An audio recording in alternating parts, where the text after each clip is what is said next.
Have you ever felt like you are playing a game you never signed up for? You know the rules mostly. You know what winning is supposed to look like. The right job, the right relationships, the right opinions, the right image. We all want to win this game of life.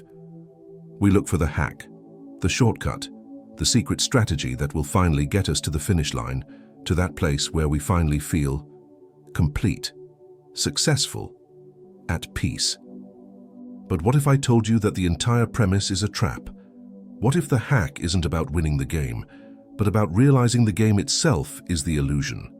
What if the very act of trying to hack your life is the most dangerous thing you can do to your soul? This is a profoundly difficult thing to accept, especially if you've spent your whole life trying to be a good player, especially if you have won by the world's standards, and you are standing there holding all your prizes, with this hollow, aching silence in your chest. This feeling of, is this it?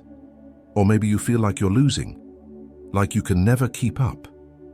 And you feel a sense of shame, a sense of failure. I want you to hear this. That feeling of hollowness, that feeling of being a failure, it might just be the most honest, authentic, and spiritually sane part of you. It is the voice of your true self, suffocating under the weight of a game it never wanted to play. Now, before we go further, I need to be perfectly clear. When I talk about quitting the game, I am not talking about nihilism. I am not suggesting you abandon your responsibilities, or become passive or retreat from the world into apathy. This is not an excuse for failure or a justification for laziness. It is, in fact, the opposite. It is a call to a much harder kind of work, a much more courageous kind of engagement. This isn't about changing your external circumstances. You can keep your job. You can stay in your family. This is about changing the root of your identity. It's about changing the why. The great contemplative and mystic Thomas Merton spent his life wrestling with this. He saw that we live in a world that is obsessed with what he called the false self. This false self is an identity we build brick by brick from the expectations of others, from the demands of our culture, from our own fears. The game of life, as we know it, is a game designed by the false self for the false self, and the true self, your soul, can only watch and wait and ache. The hack is to learn to tell the difference between the two, to see the game for what it is, to begin to identify the traps that keep us playing long after our hearts have told us to stop. There are 4 great illusions of the game, 4 traps that keep the false self in charge. The first and most powerful trap is the trap of identity. You see, the game demands that you be something: a doctor, an artist, a good parent, a smart person, a spiritual person. There is a profound difference between the action of doing something and the identity of being something. The action is neutral. It's a function. The identity, that is a cage. Think about it. The false self operates like this.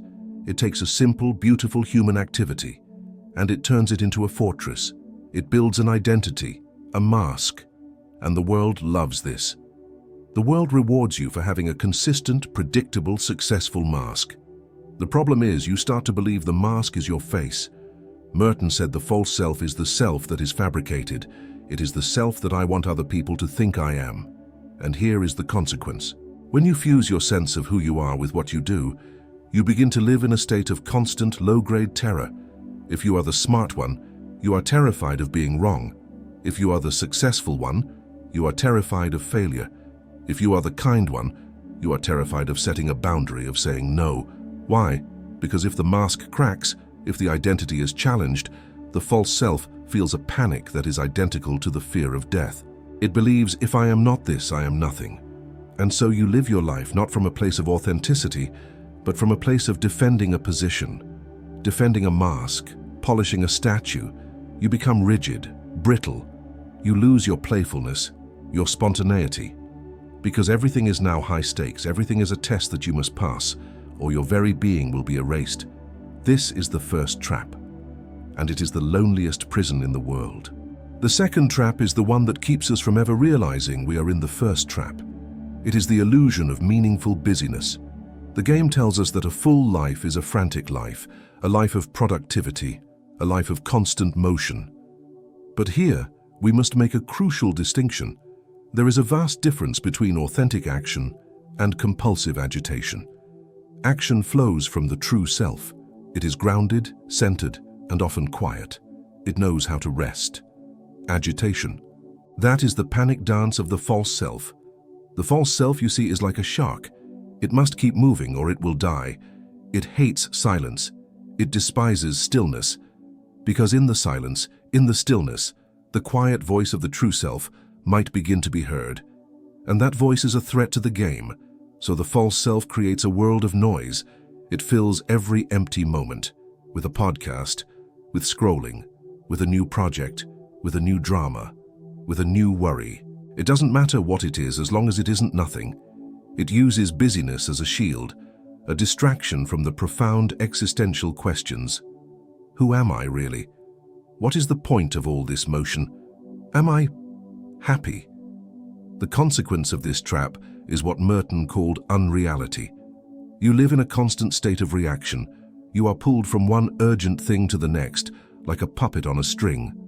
You are always preparing to live, but you are never, ever actually living. Your life becomes a long list of tasks to be completed, rather than a mystery to be experienced. You are present for nothing, because you are busy being a successful player in the game. You are, as Merton might say, absent from your own life.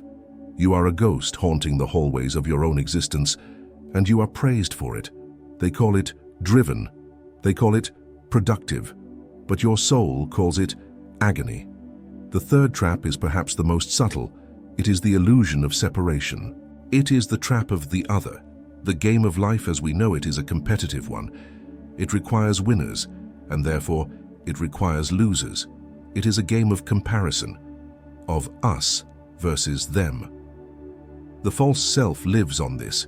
It defines itself not by what it is, but by what it is not. Think about this. How often is your sense of self built against something? I am smart because that person is foolish. I am moral because that group is corrupt. I am right because they are wrong. I am healthy because they are sick. This is the chameleon nature of the false self. It is a phantom. It has no substance of its own. It only exists in relation to or in opposition to something else. It is a collection of projections. It needs an enemy to feel righteous. It needs an audience to feel worthy. It needs followers to feel like a leader. The consequence of this is devastating. You are no longer a whole person. You are a fragment, as Merton would say. You have given your power away to everyone and everything around you. Your peace of mind is now entirely dependent on what other people do, say, or think. If they agree with you, you feel secure. If they criticize you, you feel annihilated. But it's worse than that. By living in this state of separation and projection, you are forced to cut off huge parts of yourself. You project your own unloved, unacknowledged shadows onto them, your own fear, your own anger, your own confusion. You cast it out and then you fight it out there so you never have to face it in here. You become trapped in a collective game of shadows, fighting phantoms, defending a territory that doesn't even exist, and you are completely, totally cut off from the deep, underlying unity of reality. You are cut off from love, because love is only possible when the walls of the false self begin to dissolve. And this game is all about building walls. The final trap is the one that locks all the others in place. It is the illusion of knowing, the trap of the certain self. In the game, knowledge is power. Being right is the ultimate prize. The game rewards certainty. But here, we must make the most important distinction of all. There is a universe of difference between knowledge and wisdom. Knowledge is a map. It's a collection of facts, doctrines, opinions, and theories. It's useful for navigating the external world. The false self loves knowledge. It worships the map. It builds a fortress of opinions and facts to feel safe and superior. It clings to its isms and its ideologies. Wisdom is something else entirely. Wisdom is not a map. Wisdom is the willingness to be lost in the territory. Wisdom is the courage to say, I don't know. The false self cannot, will not say, I don't know. That, to the false self, is death. But to the true self, I don't know, is the doorway. It is the beginning of everything. Merton, like all great mystics, understood that true spiritual life begins not with answers, but with the unraveling of our answers. It begins when we are willing to let go of our need to be right, when we are willing to stand naked in the presence of mystery. The consequence of this trap, of clinging to knowing, is that you suffocate your soul. You close yourself off to grace. You close yourself off to the raw, unmediated, terrifying, and beautiful experience of reality. You mistake your thoughts about God for God. You mistake your opinions about life for life. You mistake your judgments about a person for the person themselves. You are living in a second-hand world, a world of concepts, and your soul is starving for one single taste of the real. So, we are caught in these traps. We are playing a game that is wounding us, a game built for a self that isn't even us. What is the hack? What is the way out? The hack is not a hack at all. It is not a 5-step plan. It is not a new strategy to win. Any attempt to use this understanding to win is just the false self creating a new spiritual mask. The solution, the only solution, is a philosophical redefinition. We must redefine what winning means. The hack that Thomas Merton points to is this. You must redefine winning as authenticity. The goal is not to win the game of the false self. The goal is to stop playing it and to have the courage to find the true self that has been waiting underneath it all. The true self is the person you were before the world told you who to be. It is the person you are in your deepest, most unguarded solitude. It is the part of you that doesn't need a mask. It doesn't need to be busy. It doesn't need to be right. It doesn't need to be separate. It simply is. And winning in this new paradigm is any moment, no matter how small, that you choose that self. It's the moment you don't post the photo, because your identity doesn't require the applause. It's the moment you sit in silence for 5 minutes instead of filling it with noise. It's the moment you feel the pull to judge someone and instead you turn inward and ask, what part of me is this? It's the moment you are in an argument and you find the courage to say, you might be right. I don't know. This is the great hack. It is the wisdom of subtraction, not addition. It is the path of letting go of the masks, letting go of the noise, letting go of the need to be right, letting go of the entire frantic, exhausting game. Merton called this finding the hidden wholeness. The false self is a garment, a costume. The hack is not to get a better costume. It's to have the profound, terrifying courage to just stand there in your own skin. To be nobody but yourself. That is the only win that matters. It is the only prize that is real. Everything else, everything, is just a game. So, as we close, I want to leave you with a few questions, not for you to answer, but for you to live with, to carry with you into the quiet of your own heart. First, what game are you really playing every day? And who set the rules? What mask? What identity? Have you been polishing so long that you've started to believe it is your face? And what would happen if you let it crack, just a little? What noise are you using to avoid the silence? What are you so afraid you will hear if you finally stop running? Who do you need to be wrong so that you can feel right? What would it feel like to let that go? And finally, what part of you is waiting? Waiting for the game to be over?